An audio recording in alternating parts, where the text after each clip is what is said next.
કેશોદના અજાબ ગામે petrol pump પર લોકોની લાંબી લાઈનો લાગી છે।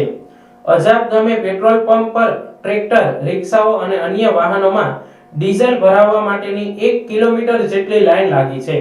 જો કે ભારત સરકાર દ્વારા આવી કોઈ જાહેરાત કરવામાં આવી નથી અને સ્પષ્ટતા કરતા જણાવાયું છે કે આપણા પૂરેપૂરો સ્ટોક જળવાયેલો છે।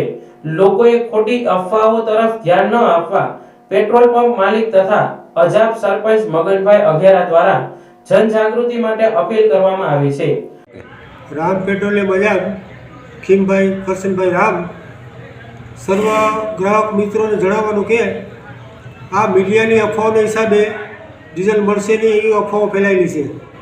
તો દરેક ગ્રાહકોને મારી વિનંતી છે, કોઈ અફવાઓથી દોરાવો નહીં, બને એટલું છે ને શાંતિથી ડીઝલ મળી જવાનું છે, એટલે કોઈ ખોટી અફવાઓથી ફેલાવો નહીં।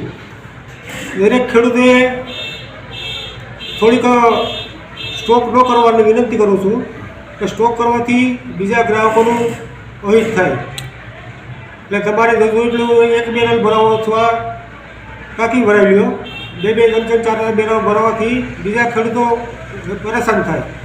બસ એટલું મારી વિનંતી છે કે ખોટી અફવાઓથી છે ને દુર્માર્ગે ન જાઓ એવી વિનંતી।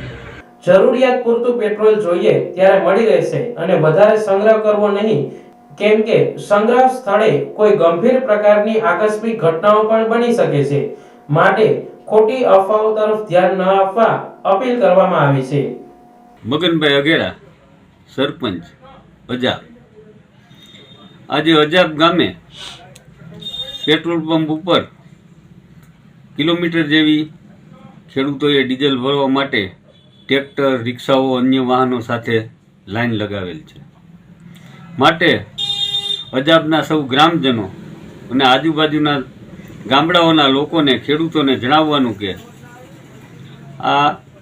આપણા દેશની અંદર કોઈ પણ જગ્યાએ પેટ્રોલ ડીઝલની અછત છે નહીં અને અછત થવાની પણ નથી।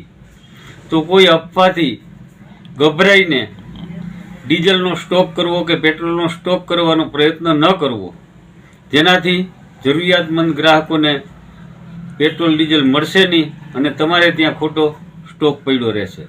જોઈએ એટલું પેટ્રોલ અને ડીઝલ મળવાનું છે અને મળતું રહેશે। સરકારની સંપૂર્ણ વ્યવસ્થા ગોઠવેલી છે, કોઈ ભાવ વધારો પણ કરવાનો નથી। તો તમામ લોકોએ પેટ્રોલ ડીઝલની અછતની અફવાને ગણવી નહીં અને તેનો ખોટો સ્ટોક ન કરવો।